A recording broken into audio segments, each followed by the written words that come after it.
I just feel it's cruel. It is very, very cruel. Anyone who has not experienced it personally can never really relate. It's been a year since the first case of COVID-19 was recorded in South Africa, and just over 50,000 people have since lost their lives as a result of the virus. There are concerns that a possible third wave of infections will overcome the country by the time winter arrives, while millions of people with comorbidities and the elderly have yet to be vaccinated. We've seen the first. We've now seen the second. So what we're doing is we're preparing ourselves for the eventuality of the third if it comes. We've already had spaces that have been reserved should the need arise to say there's a need for mass burials.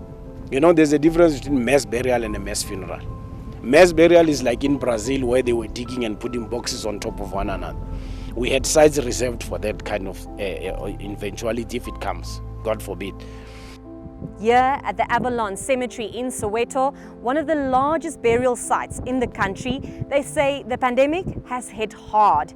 And officials are suggesting that family members consider other alternative methods to bury their loved ones to free up more space. With these kind of burials, it's sort of accelerating our burial rate, our space is quickly diminishing. Even our strategy of trying to sustain burial space by encouraging alternative burial methods for families to reuse these graves. Some of these graves, especially where we're standing, are from 1972 when the cemetery started. For many people who have personally experienced the impact of the pandemic, having lost multiple family members, what some may view as simply statistics has a deeper meaning for them. Lungi Sukupa of the Eastern Cape lost both her mother and brother just hours apart in August 2020. Without realizing it, the two were admitted to the same hospital.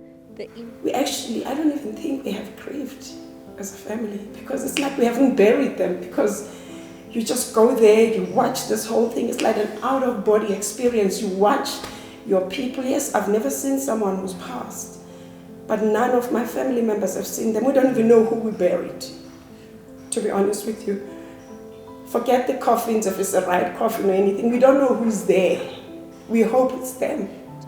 The impact of the fatalities during this pandemic could also have long-lasting impacts on society for coming generations, particularly for families who have been unable to grieve as they traditionally would.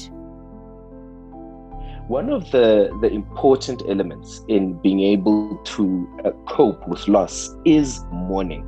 So kind of confronting and dealing with grief. And COVID-19, with all of its complications, has made this really difficult.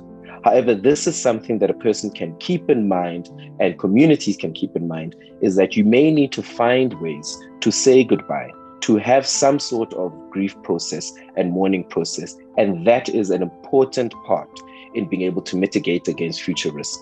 The virus is also negatively affecting certain small-scale businesses associated with funerals. Since waqala COVID-19 izinto sezitshintshile eziningi khona la asakwazi nokuthola mali kahle, but before COVID-19 we was getting good money. Before besikhona ukwenza 500 a day, so now only 70 rand 50 rand a day. Baqabanga ngathi ngoba sisisebenza la emathuneni maybe sinayo iCovid.